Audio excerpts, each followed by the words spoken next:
नमस्कार मित्रांनो, सध्या मुंबईसह कोकणात सुद्धा मुसळधार पाऊस पडतोय। नदी नाले वाहून भरतायत। तर रत्नागिरी खेड तालुक्यातील मेटे पाटीलवाडी येथील ही नदी आहे आणि ह्या नदीला महापूर आलेला आहे।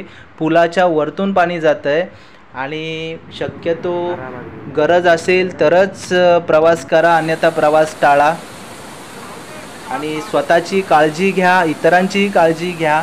आमच्या ह्या मेटे पाटीलवाडीतील ग्रामस्थ सकाळपासून इथे थांबलेले आहेत की जेणेकरून कामावर येणारे जाणारे, कंपनीमध्ये कामावर जाणारे, काही कामानिमित्त जाणारे, दवाखान्यात जाणारे जे लोक आहेत, येणाऱ्या जाणाऱ्यांना त्रास होऊ नये त्यासाठी ही लोक इथे उभे आहेत। तुम्ही पाहू शकता की ब्रिजच्या वरतून पाणी जातं आहे। तर मित्रांनो, तुम्ही खरंच स्वतःची काळजी घ्या, इतरांचीही काळजी घ्या आणि व्हिडिओ आवडल्यास व्हिडिओला नक्की लाईक, शेअर आणि कमेंट करा।